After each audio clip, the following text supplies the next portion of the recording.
Salam sejahtera untuk kita semua. Saya Febri Nasari Sabrianti Atopa dengan NPM 19160039 dari kelas PGSD 4A akan membahas tentang pembelajaran seni rupa dan keterampilan di kelas 5 SDN 2 Sababalau, Kecamatan Tanjung Bintang, Lampung Selatan. Nah, waktu dan tempat kegiatan wawancara dan observasi ini dilakukan itu pada hari Kamis 8 April 2021 pada pukul 13.00 WIB sampai dengan selesai. Tempatnya di rumah Bu Katarina Kuswinarti SPD, dan di sini juga saya akan menjelaskan tentang profil narasumber. Yang pertama yaitu gurunya, namanya Katarina Kuswinarti SPD, umurnya 51 tahun, alamatnya di Waigali 2B, Tanjung Bintang, Lampung Selatan.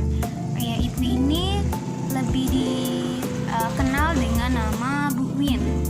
Nah, profil yang kedua yaitu siswa dari SDN 2 Sababalau ini kelas 5. Namanya itu Muhammad Gilbran Desvalenta, umurnya 11 tahun, alamatnya di Sri Murti Timur, Sababalau, Tanjung Bintang, Lampung Selatan. Hasil observasi yang saya lakukan ini berada identitas sekolahnya itu adalah SDN 2 Sababalau. Alamatnya itu di Jalan Dua Warawati, Sababalau, Tanjung Bintang, Lampung Selatan. Materi yang diajarkan kepada siswa SD kelas 5 di SDN 2 Sababalau ini mencakup pembelajaran seni rupa, yaitu membuat cover gambar cerita dan membuat gambar ilustrasi sesuai tema. Di sini tidak terlalu banyak pembelajaran seni rupanya karena pada pembelajaran seni budaya tersebut ini lebih banyak mengambil materi-materi dari seni musiknya, jadi bernyanyi dan lain sebagainya. Lalu pada proses pembelajaran yang pertama, awal pembelajaran ini guru harus memahami materi yang akan disampaikan. Lalu setelah itu setelah dipahami, guru langsung membuat RPP. Lalu setelah membuat RPP, guru harus mencari contoh-contoh untuk anak didiknya melalui Google, buku, dan lain sebagainya. Lalu guru juga harus membuat contohnya langsung dari tangan dia sendiri. Di sini Bu Win juga membuat contoh gambar tersebut. Lalu selanjutnya kita ke pelaksanaannya. Pelaksanaannya ini ada model, metode, dan teknik pembelajaran. Pada model pembelajaran, model kooperatif ini, Bu Win menggunakan model kooperatif.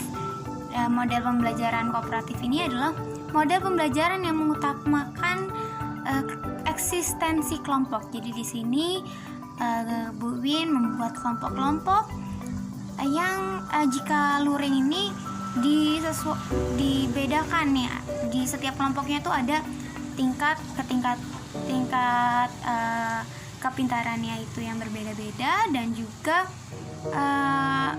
selain itu suku, bangsa, dan bahasanya itu juga jika ada yang berbeda itu disatukan juga. Lalu jika daring itu Bu Win juga menggunakan metode ini karena metode ini Bu Win membuat kelompok-kelompok, tetapi kelompoknya ini tidak berdasarkan kepintaran atau akademiknya, tapi berdasarkan letak rumahnya. Jadi yang rumahnya berdekatan itu menjadi satu kelompok. Nah, lalu setiap minggunya satu kelompok itu akan dikunjungi oleh Bu Win sendiri. Metode pembelajaran yang digunakan oleh Bu Win adalah metode pembelajaran ceramah. Metode ceramah ini merupakan metode yang pertama digunakan dalam proses belajar mengajar. Nah, metode ini dapat digunakan baik menggunakan atau tanpa menggunakan media pembelajaran. Jadi, penggunaannya ini lebih mudah dan setiap orang normal yang dapat menggunakan metode ceramah ini untuk pembelajaran. Metode ini tidak membutuhkan prosedur yang rumit dan guru cukup berbicara di depan siswa dan terkait dalam pembelajaran atau materi tersebut, lalu siswa hanya mendengarkan saja. Nah, satu-satunya keterampilan yang dibutuhkan dalam keterampilan atau metode ini adalah keterampilan berkomunikasi secara efektif. Jadi di sini juga jika keterampilan ini tidak dimiliki, maka pembelajarannya pun tidak dapat berjalan dengan baik. Di sini Bu Win menggunakan metode ini karena penggunaannya mudah dan dapat digunakan dengan baik juga. Ini saya akan menjelaskan tentang teknik membuat cover gambar cerita. Di sini alat dan bahannya yaitu pertama buku gambar, terus buku cerita, alat tulisnya itu berupa pensil, penghapus, pewarna dan lain sebagainya. Di sini langkah-langkahnya yaitu pertama kita harus mencari dan membaca buku cerita. Lalu setelah itu kita harus membayangkan ilustrasi gambar seperti apa yang akan kita buat. Lalu kita ambil buku gambar dan alat tulisnya, kita gambar sesuai dengan imajinasi yang kita bayangkan tadi. Nah, ini kita buat sekreatif mungkin dan tugas itu pun selesai. Nah, evaluasinya ini pada hakikatnya merupakan suatu kegiatan untuk mengukur perubahan perilaku yang terjadi pada siswa. Pada saat pembelajaran luring atau secara langsung, evaluasi yang dilakukan yaitu setelah siswa menyelesaikan tugasnya, siswa pun mengumpulkan tugasnya ke Bu Win, lalu diperiksa dan diobservasi langsung oleh Bu Win. Lalu sedangkan saat daring atau jarak jauh itu ada beberapa cara yang Bu Win lakukan. Yang pertama, yang tadi dijelaskan itu mendatangi langsung setiap kelompok belajar yang dibuat. Lalu di situ Bu Win dapat mengobservasi langsung dan siswa dapat mengumpulkan tugasnya ke Bu Win langsung. Yang kedua, itu perwakilan siswa atau wali murid dapat datang langsung ke sekolah untuk menyerahkan tugas. Dan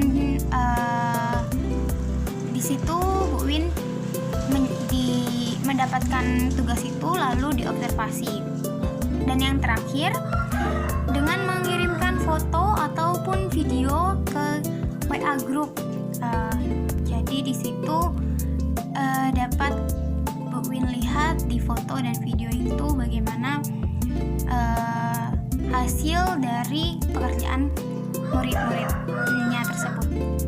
Lalu ada tantangan dan hambatan yang dialami pada proses pembelajaran langsung atau luring. Yang pertama yaitu waktu pembelajarannya terbatas, sehingga saat mengerjakan suatu karya tidak selesai dan harus dibuat untuk PR. Nah, selanjutnya itu materinya agak berat. Nah, di sini jika siswa tidak mempunyai jiwa seni yang tinggi, ini materinya cukup menyulitkan siswa, yaitu mereka harus memikirkan bagaimana konsep dari ilustrasi gambar tersebut. Lalu tantangan yang selanjutnya itu mengubah pola pikir orang tua. Di sini orang tua murid itu terkadang ada beberapa orang tua yang mempunyai pola pikir di mana jika anaknya tidak naik kelas 1 tahun, maka di tahun berikutnya dia akan atau harus dinaikkan. Nah, pola pikir yang seperti ini Bu Win ingin mengubahnya. Lalu selain itu guru juga harus mengambil hati orang tua murid karena itu pun bisa berdampak pada pembelajaran dengan baik atau tidaknya. Selanjutnya guru ini harus memahami keunikan anak yang berbeda-beda. Jadi setiap anak kan berbeda-beda. Dan di sini tantangannya adalah memahaminya dengan hal yang berbeda-beda tersebut. Nah, untuk muridnya tersendiri di sini Hilbrand ini mempunyai masalah untuk memahami apa yang disampaikan guru, karena ketika di kelas itu kan banyak temannya lah. Karena dia mempunyai banyak teman, dia tidak fokus ke apa yang dijelaskan guru atau Bu Win. Lalu dia karena dia mengobrol dengan temannya atau melakukan hal lainnya yang tidak bersangkutan dengan pelajaran yang dilakukan saat itu. Nah, selain itu juga Hilbrand ini kesulitan untuk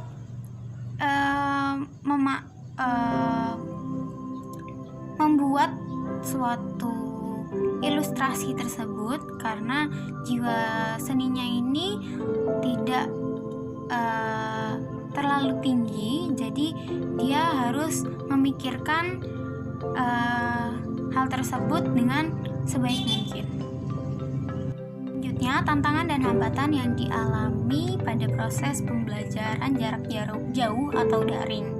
Nah, yang pertama itu tantangan tentang kesiapan untuk belajar, cara menggunakan Zoom, mengaktifkan grup WA, dan cara membuat video yang menarik. Nah, di sini untuk video menarik ini untuk guru ya. Jadi guru ini bagaimana caranya membuat video dengan sebaik mungkin dan menarik perhatian siswa dan juga dapat dimengerti. Nah, untuk menggunakan Zoom dan grup WA di sini juga murid juga kesulitan dalam hal tersebut, dan ini menjadi tantangan tersendiri untuk Hilbrand. Nah, selanjutnya adalah terhalang sinyal dan kuota. Baik Bu Win dan Hilbrand di sini tantangan atau hambatan ini menjadi permasalahan yang sama.